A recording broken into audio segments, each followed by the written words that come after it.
बिस्मिल्लाहिर्रहमानिर्रहीम the house of system د प्लेटफॉर्म د طرف عظیم عبدالغنی خان او بایولوژي کې نننې ټاپک زمونږ د هیستوري اف کلاسیفیکیشن سیستم تیر شوی لیکچر کې مونږه د دې ځای پورې ویلې او پاغي کې مونږه هایرارکی اف ټاکزانومي ویلې چې هغه مونږه د کینډم او فایلم سپیشیز پورې مونږ راغلی او دغه مختلف رینکس چې دغه لیولز مونږ ویلیو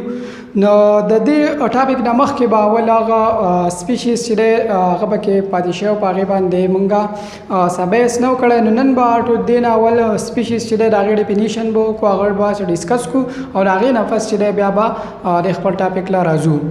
نو سپیشیز څه شی دی نو د ټولو نه اول به مونږ له سپیشیز پېژندل پکار دی چې سپیشیز دی څه شی د سپیشیز د ارګانیزم هغه ګروپ ته چې پاغي کې یو شانتي ارګانیزم چې دی دا اوسېږي او دیو په نیچر کې انټربریډینګ نیچرلی انټربریډینګ کوي په نیچر کې فریلی دیو انټربریډینګ کوي او فرټایل اپ سپرینګ پیدا کوي نو دغه قسمه د ارګانیزم دغه ګروپ ته چې دغه ته سپیشیز وته ویل کیږي وڅ زیاتره ارګانیزم چې دی هغه ډیفرنٹ سپیشیز دي او دغه سپیشیز چې دی نو دا د بل سپیشیز د ارګانیزم سره چې دی دا ریپروډکشن نه کوي د هغې سره بریډینګ نه کوي اوس که چېرته کې په نیچر کې داسې نه کوي او که چېرته آرټیفیشیلي داسې وشي نو آرټیفیشیلي په دې کې کېږي لکه میل فار ایگزامپل میل ډنکی شو او فیمیل هارس شو نو د دې چې کله آرټیفیشیلي کراسینګ وشي نو دا بیا یو نیو اپ سپرینګ چې دی هغه پیدا کوي او هغې ته میول وایي اوس میول ته په اردو کې یا پښتو کې ورته موږ خچر وایو خو دا میول چې دی دا بیا سټیرایلي سټیرایل مطلب دا دی چې دا بدی کې بیا نور خصوصیت پکې نه چې دی نور بیا فرټایل اپ سپرینګ پیدا کی نو سپیشیز چې دی د دې دغه چې دی مونږ به فوکس چې دی د دې به دې ځای باندې کوو چې په نیچر کې دا انټربریډینګ څنګه کوي د کم ارګانیزم سره کوي نو په دغه کې به مونږ دغه کوو آرټیفیشیل طریقې سره هم کېږي خو دې ته به مونږه نه ځو په نیچر کې چې دا څنګه کېږي قدرتي طور دا کم کېږي نو دا به مونږه د هغې نه به د دا ارګانیزم مونږ معلومو چې دا یو سپیشیز والا دی اوس بل یو خبره داره په ارګانیزم کم چې په یو سپیشیز کې نه په هغې کې به نمبر اف کروموسوم چې دی هغه به پکې سیم وي سیم نمبر اف کروموسوم وي لکه مثال په طور فار ایگزامپل هیومن بینګ دی انسانان دي نو په هیومن کې 46 نمبر اف کروموسوم دي نو انسانان ټول انسانان چې دی دا یو سپیشیز دی نو په دې ټولو کې 46 کروموسوم به موندل کېږي نو دغه سپیشیز او دغه د سپیشیز ډیفینیشن او دغه سپیشیز موږ ډسکس کو اوس به موږ خپل ټاپک کو هیستوري اف کلاسیفیکیشن سیستم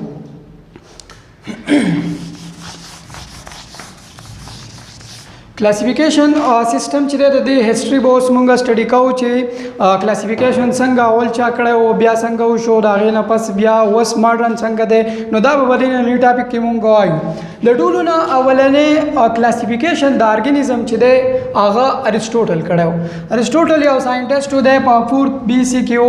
او په دغې ټایم کې دا ټول ارګانیزم چې دی ټول لیوینګ تھنګ چې دی په هغه ټایم کې چې کم ایگزیسټ و نو دا ټول لیوینګ تھنګز دا ډیوایډ کړي وو په دوو مین ګروپونو کې ډیوایډ کړي وو او هغه مین ګروپونه دا یو پلانټ او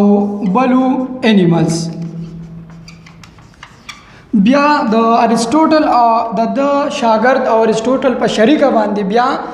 د پلانټس او انیمل فردر نور ګروپونو ته ډیوایډ کړي وو پلانټس چې دای ډیوایډ کړي وو نور ګروپونو ته چې په هغې کې هربو شربزو او ټریزو او انیمل چې دی دای فردر بیا ډیوایډ کړي وو ایکویټک او ټیرسټریل ایکویټک هغه دی چې هغه په اوبو کې او ټیرسټریل چې هغه په ژوبې باندې نو دا و د ارسټوټل د ټولو نه اولنی کلاسیفیکیشن د ټولو نه اولنی کلاسیفیکیشن چې دی هغه ارسټوټل کړی و او ارسټوټل دغه ټول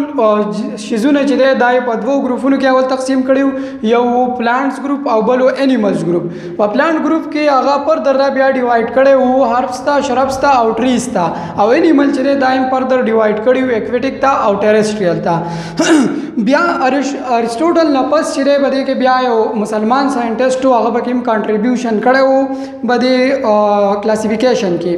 د هغه نوم و ابو عثمان عمر الجاهز اوس د ابو عثمان چې دی نو د په انیملز باندې کتاب لیکلی او د ده کتاب نوم و کتاب الحیوان اوس په دې کتاب کې د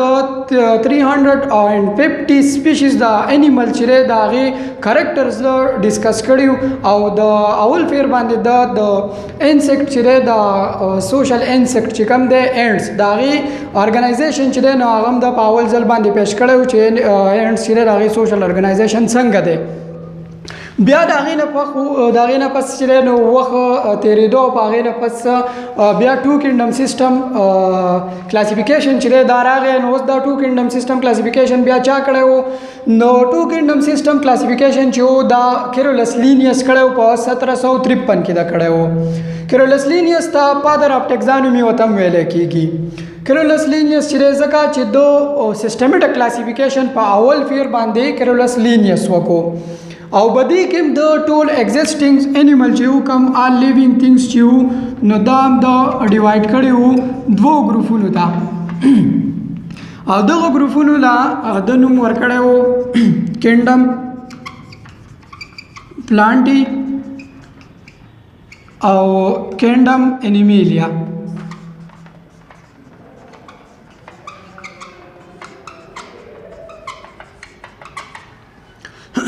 اوس به د ټو کینډم سیسټم اف کلاسیفیکیشن کې چې دی ارسطوټل داسې چل کړی و چې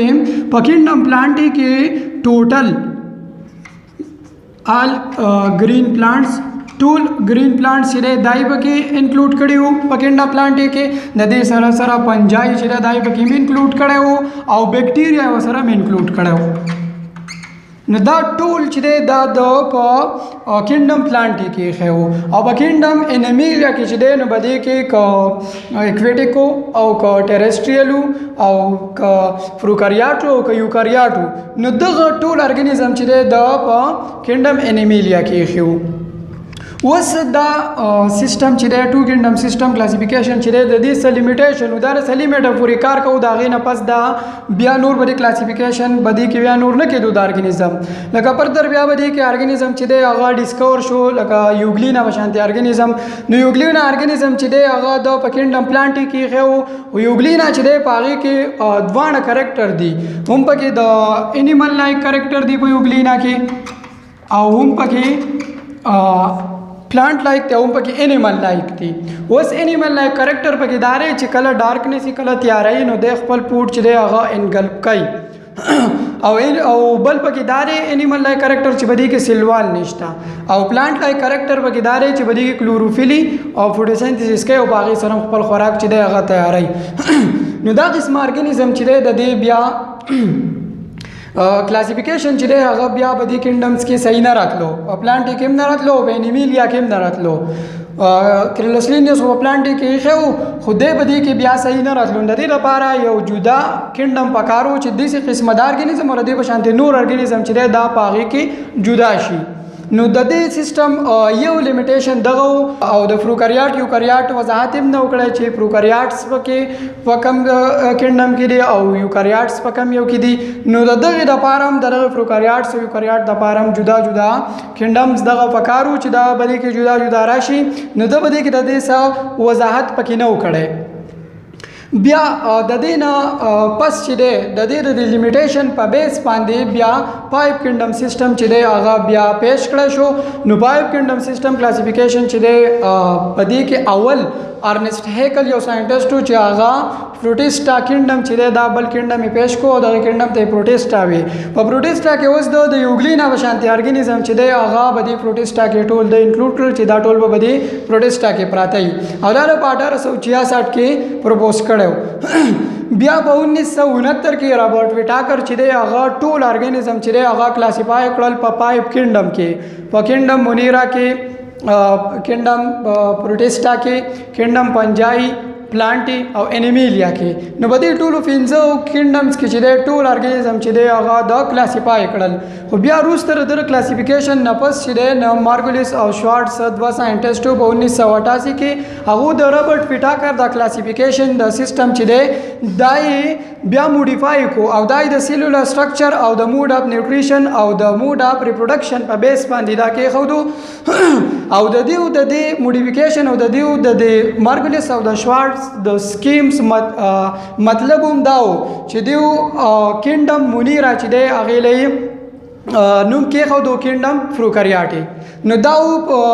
کینډم هیستوري اف کلاسیفیکیشن سیستم چې پاغي کې مونږ وې د ټولو نه اول چې دی هغه ریسټورل کړو. بیا دویم چې دی ټو کینډم سیستم چې هغه کیرلس لینیس پیش کړو. کیرلس لینیس د فادر اف ټیکزانومی ویل کېږي او دا غي نه پس چې دی بیا